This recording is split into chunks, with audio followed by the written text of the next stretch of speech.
Hi, everybody. Welcome. We're doing something a little different today. I have two guests, two of my dear friends from seminary, although they are done with seminary and I'm still going.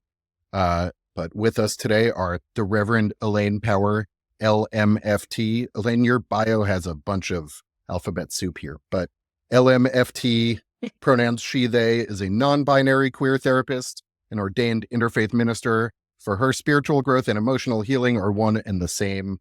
Their favorite therapeutic modality is EMDR, and their favorite spiritual practice is spirit dance, a Quaker worship / ecstatic dance fusion she created in seminary. I will share that I participated in that, and it was delightful.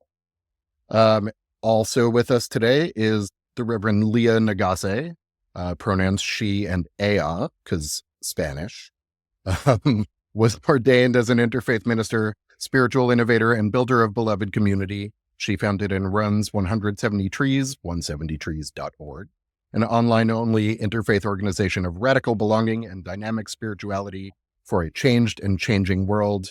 She thrives on singing and shares an amazing piece of land on the side of a volcano with 6 humans, 14 domestic animals, and many, many wild animals in Costa Rica. So Lia and Elaine, thank you so much for being here. Welcome to the good world. Thank you. Thank you, Seth. 1, 2, 3. So come on into a place that is fun. Be your friend and you can find the world is a stream of full of shit. Let's have some. There's a whole lot of good shit. Stuff like makes up your brain. Let's build a world that is good. This is a show for adults.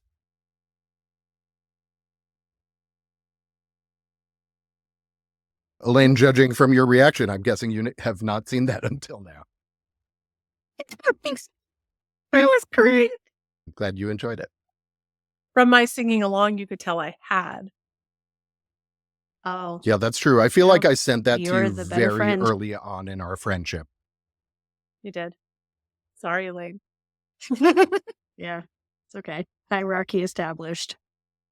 Yeah, I would say the three of us definitely love hierarchies. We are. It's true. If we are known for anything, it is All being about. pro dominance. Yeah. Give me dominance, give me hierarchy. Tell me who I'm better than, and I'll tell you who I need to still be better than. Well, and I feel like if that's the hierarchy, then Seth got just put in the top place, and I'm mad about it. So Why do you say, why did I get put in the top place? if the reward is being your friend and like, oh yeah, I'm in good. You're the reward. Okay. Top boy. Yeah. I mean, I think the reward is actually just, it was like a new thing when you and I met that I had made that. And so I sent it to you. I'm just trying to like reassure Elaine now as though this is like, as though Elaine is like panicking inside. Yes. What is my status with Seth now? Mm-hmm.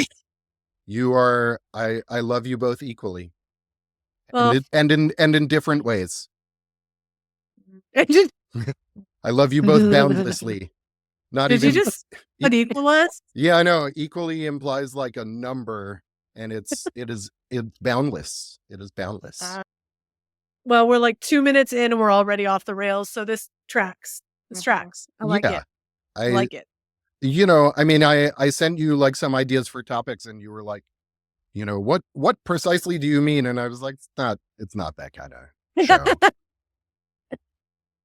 Not that deep. Yeah. As the kids would.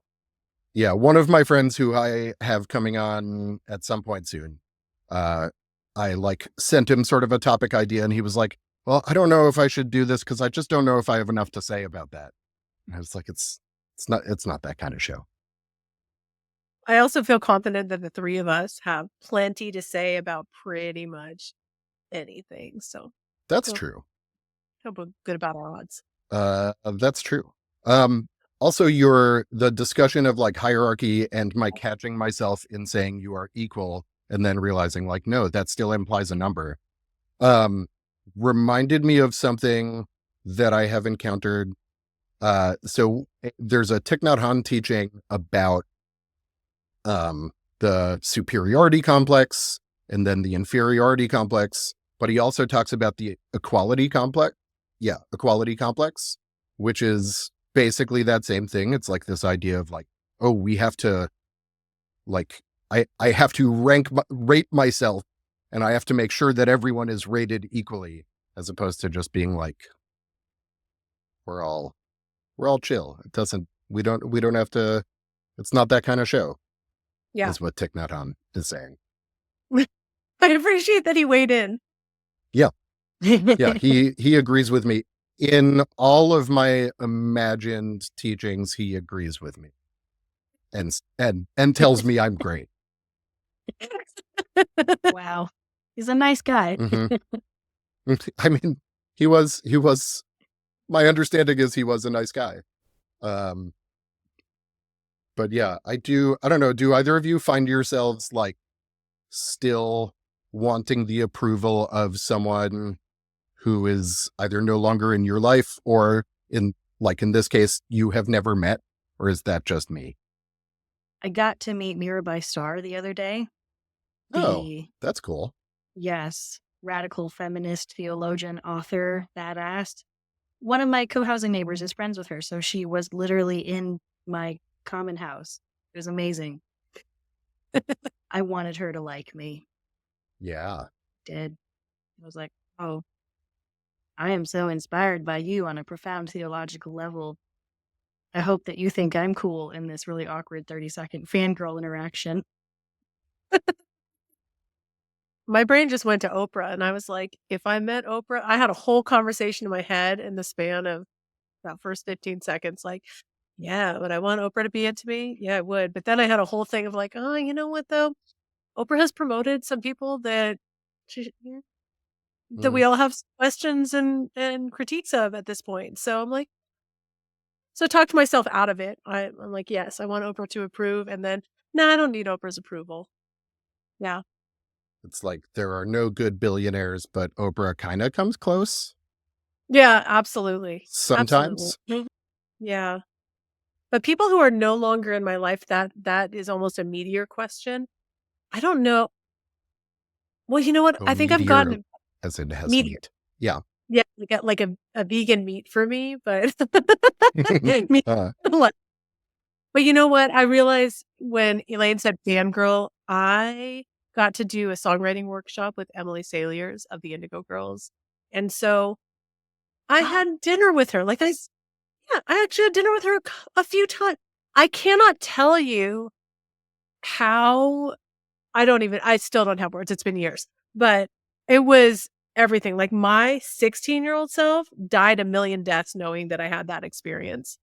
And it was a small songwriting, brought together like 14 of us. So she was doing essentially private concerts, like playing her songs, talking about our songs. So I think in the beginning I was like, just don't be such a fangirl. She has nothing but that in her life. Just be a normal human. And then by the end, I was a little more chill, but that wasn't that long ago. So I'm going to say yes. There are still people whose approval I would want. I just don't know who they are right.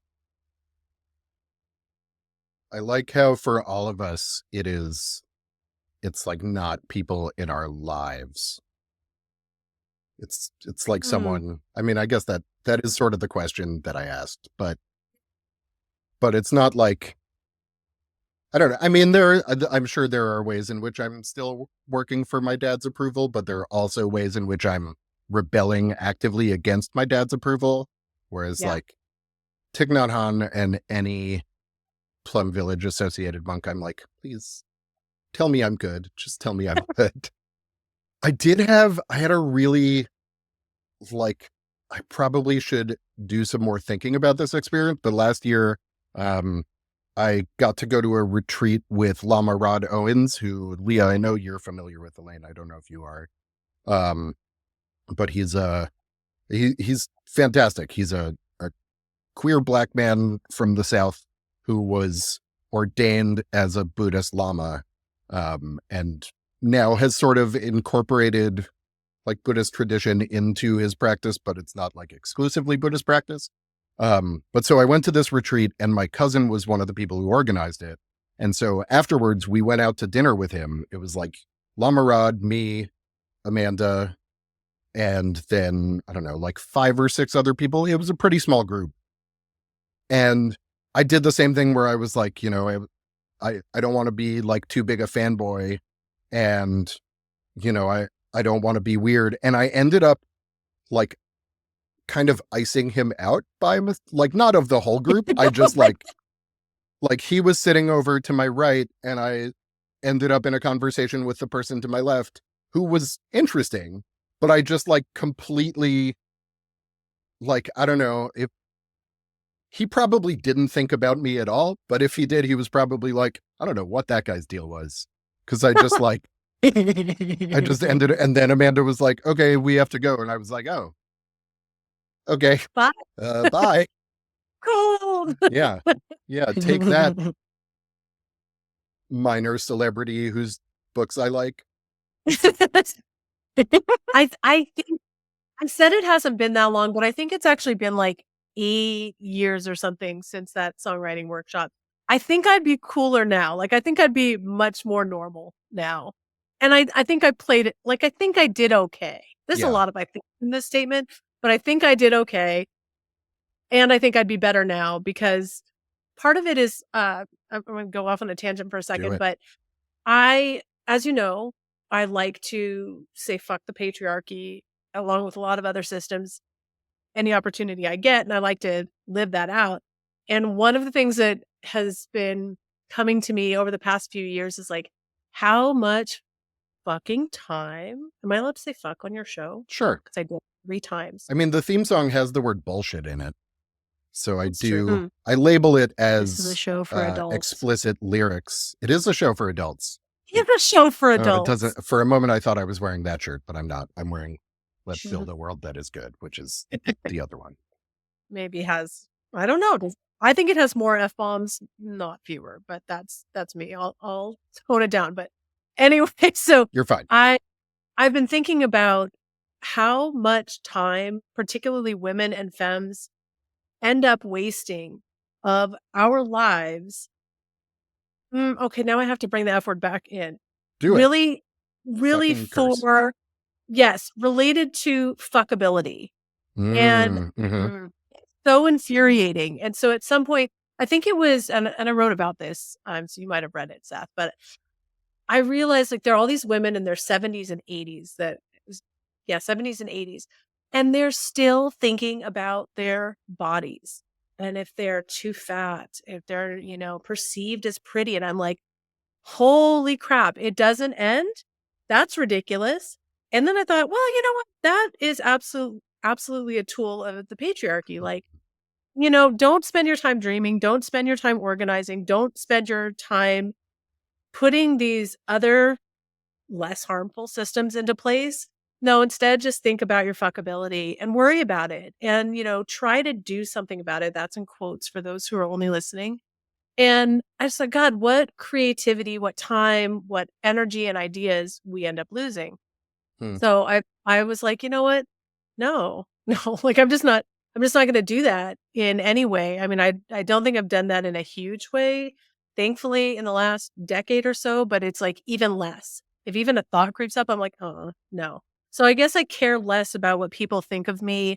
Not that I don't want to be an honorable person in society. I don't know why I use the word honorable, but I want to live true to my values, and that's what I care about the most. Like that was like your acceptance speech is not the speech. That's just it in this case was an unfortunately timed. It's a little bell that tells me this is where we take a quick break. But that was, I think, a good place to take a quick break, and then we can come back to Elaine after this. Please like and subscribe. Please like and subscribe. Please like and subscribe. Please like and subscribe. Please like and subscribe.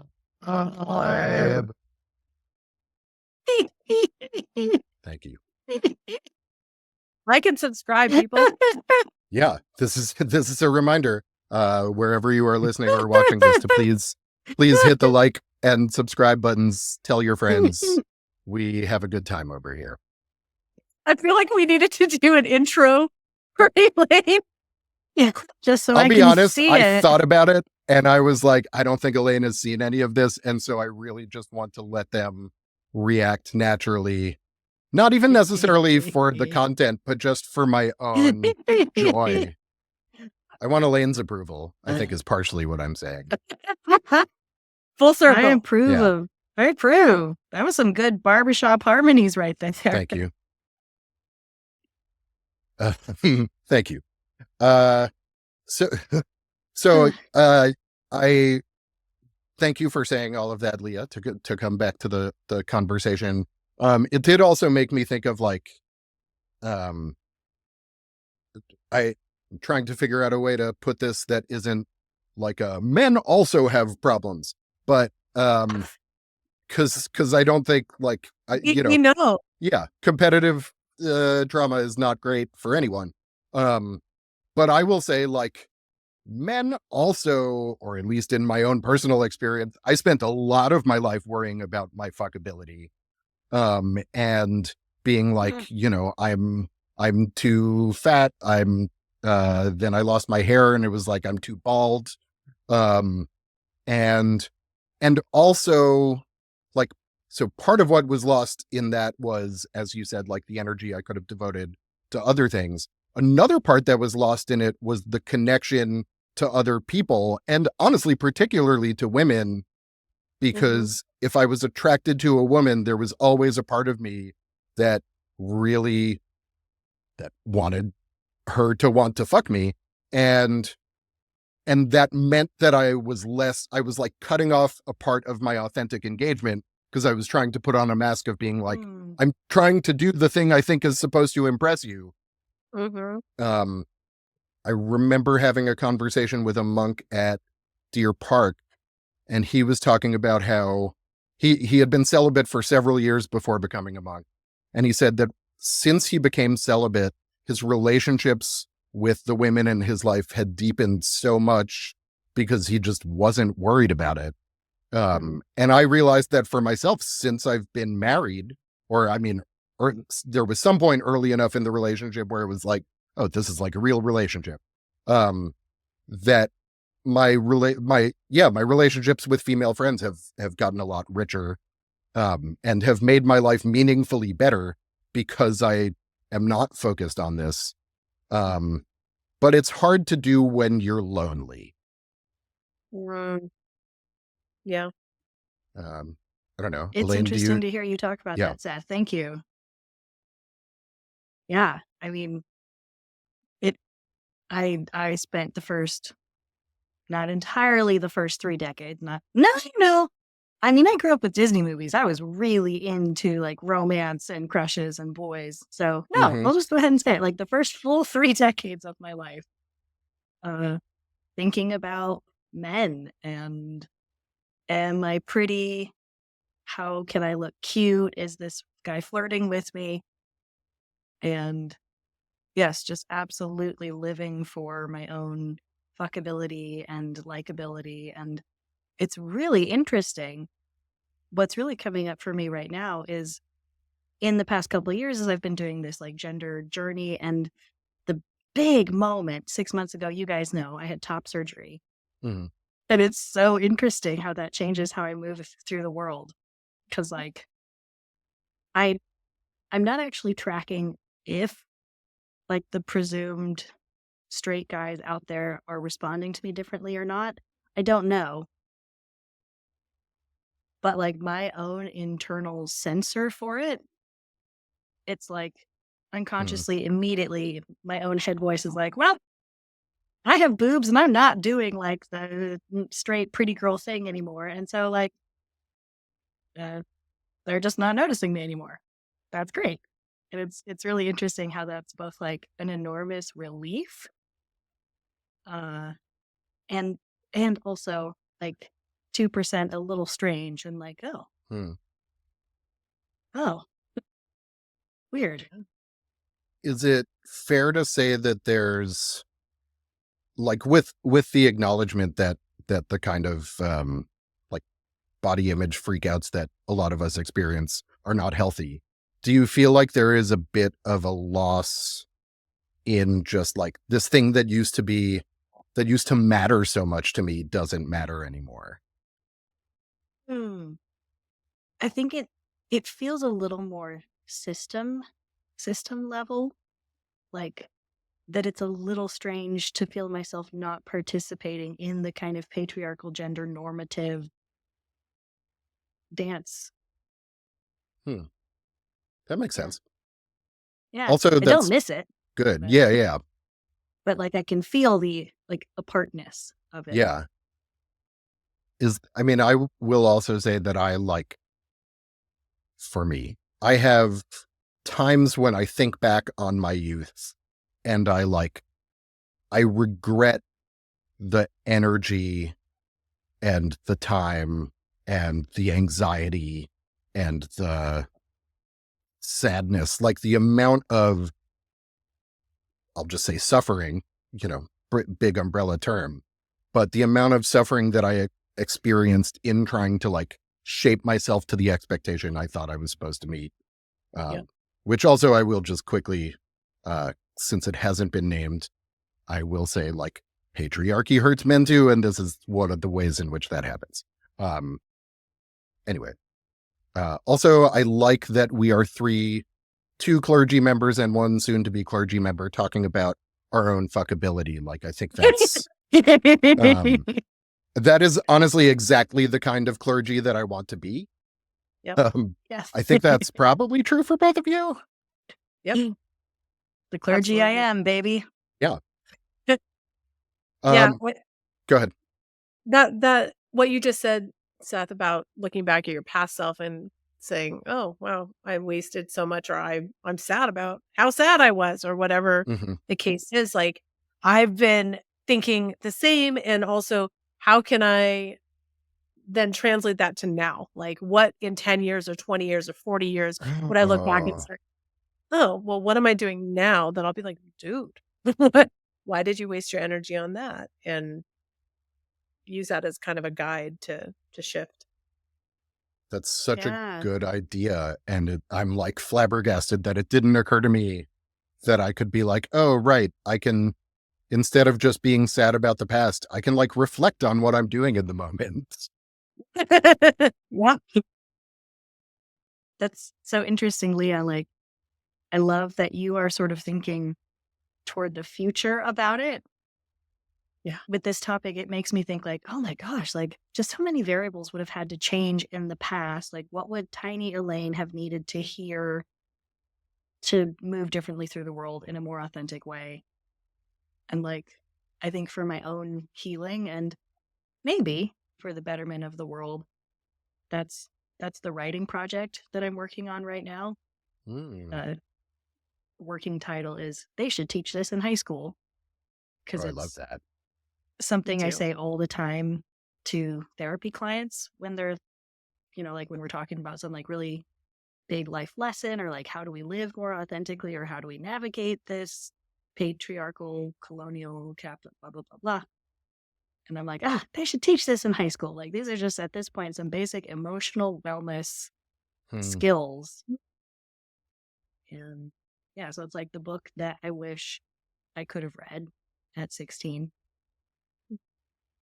That's, first off, that's awesome.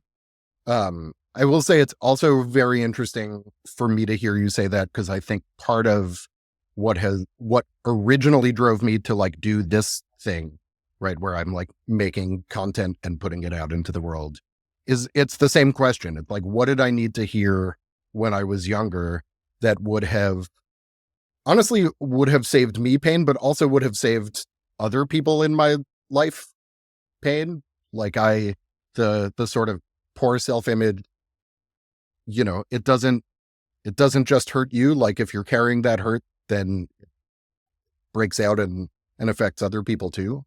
Yeah, that's super interesting to hear you say. Can I, without you spoiling any part of your writing project, and with the awareness that we have talked about, the fact that like sometimes when we say our ideas out loud, we then don't do them, is there an example that you feel like you could share that will not detract from that. And it's totally okay if the answer is no. No, thank you for asking. I'd be delighted. One of my favorite ideas that I'm bringing into this book, that honestly, I had to go through both like therapy grad school and interfaith seminary to really have this understanding, is that our world and our culture is shaped by trauma. Mm-hmm. And I do like a little history lesson of like, okay, apparently it comes back to the Russian steppes, like in 4000 BC. And that's when we first start finding evidence of chariots and war and forts and stuff. And I'm not an archaeologist, but like, and then tracking it through to like, these are some of the values of Christianity that came into play. And boy, look, don't they just sound a lot like patriarchy? And then Christianity kind of went on and caused this violence, this oppression, this slavery, this genocide, this war. And I knew that. They teach us that in history books, but now I'm a trauma therapist. And now I have a sense of like, oh, the amount of untreated PTSD, lack of emotional wellness, etc., that just like filters down through hundreds of generations and builds our culture and builds who we literally are today and the systems of our world. It's all built on trauma. And even if that's generational trauma 5 generations back that you're no longer aware of, that filters through and that filters into our systems and our world. And I just think for me, there's so much benefit in just naming that. And I can imagine for young people growing up, like, what is this disconnect between, yeah, like follow my heart, live with authenticity and joy, yada, yada. But why does our actual world like not support that in so many ways? Yeah, that is a big one. Thank you for sharing all of that. I similarly, like, that realization was even before the what can I do to help younger me was having that realization. I remember I was in therapy one day and something had come up about trauma, and I was like, I asked my therapist, like, is trauma the right lens for me to understand my childhood? Because like I didn't live in a war zone. I didn't, experience anything violent. And she was just like, yes. I was like, oh. And then I sort of thought back and it's like, okay, so like the challenges that I experienced growing up were directly descended from the fact that my grandparents were Holocaust survivors and like all of the pain and suffering that they had. And the things that they experienced were descended in I think of it like a family tree, right? It's like my grandparents' trauma came from the trauma of German people after World War I. And like, that's how you go from a society that isn't doing mass exterminations to one that is. And like, World War I had its causes, and you, as you said, you can go back all the way. And it drives, it's the entire problem. On some level, it's the entire problem. Well, I think too, it's the lens that our generation is coming to understand things through. It's not our parents' generation. It's definitely not our grandparents' generation. And, now our offspring's generation, the generation below us, has that understanding. So I'm like so curious to see where they take things, because there's now this other layer of understanding for us as individuals and society.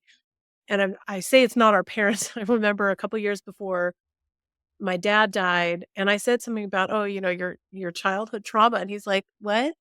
And without, going too into it, I was like, well, let's start with when you were very tiny and you and your family were imprisoned by our government and you were separated from your father for that many years.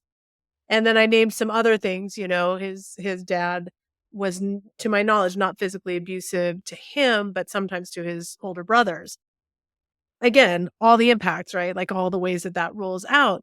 And so I named a couple other things, and he was like, oh, huh, I guess you're right. I was blown away. I was like, you not ever thought of? Yeah. But he truly hadn't. But then I think too, what always comes to me is that phrase, hurt people, hurt people. Mm-hmm. Yeah. I'd always understood that as kind of an explanation for why we hurt each other. And that made sense to me.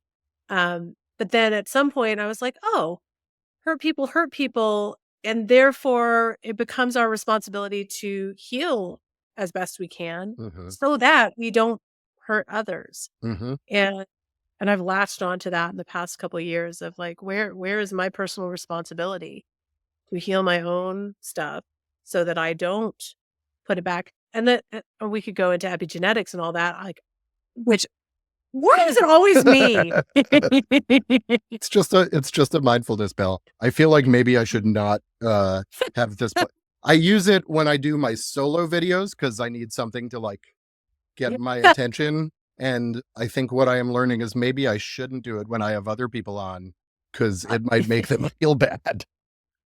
I mean, I'm good. I take it. I hear you, Belle. It's Yeah. okay. Okay, break. What? Yeah, I need to go in Right. just a minute anyway.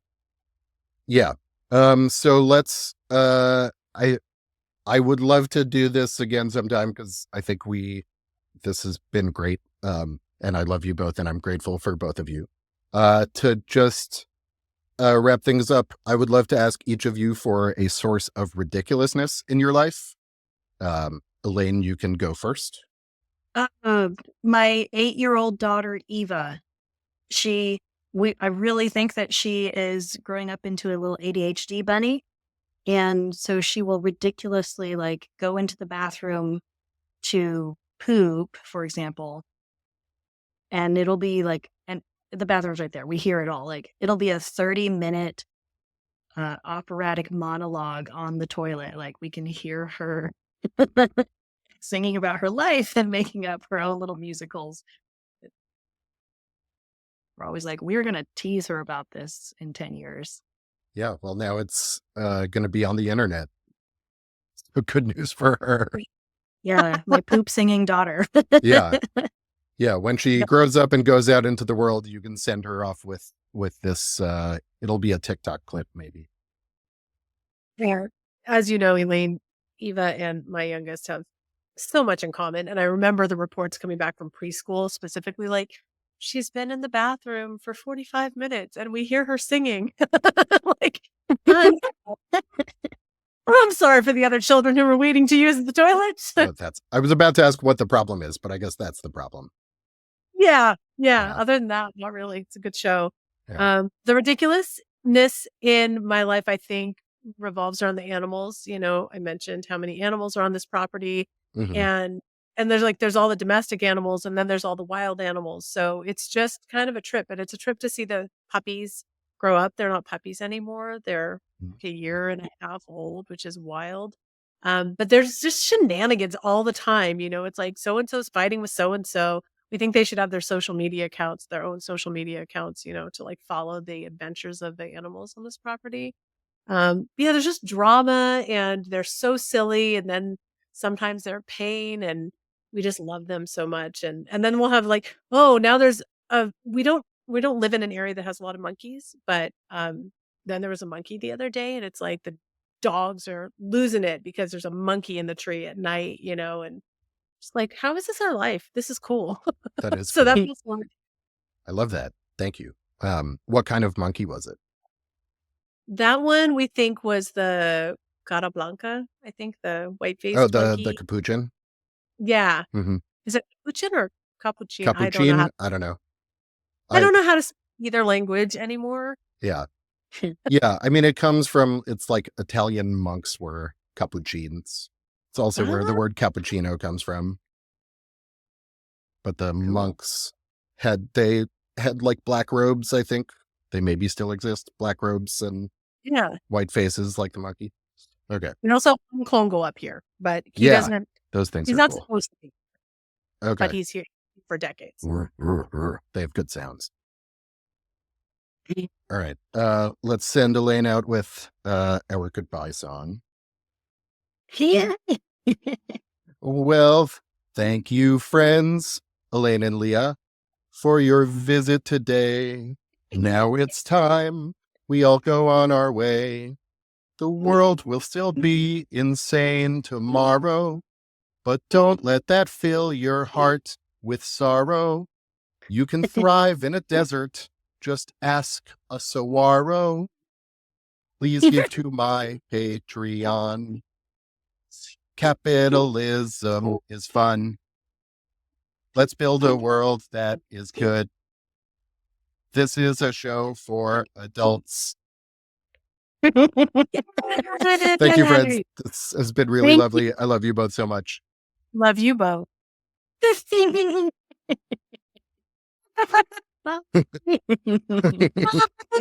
Bye.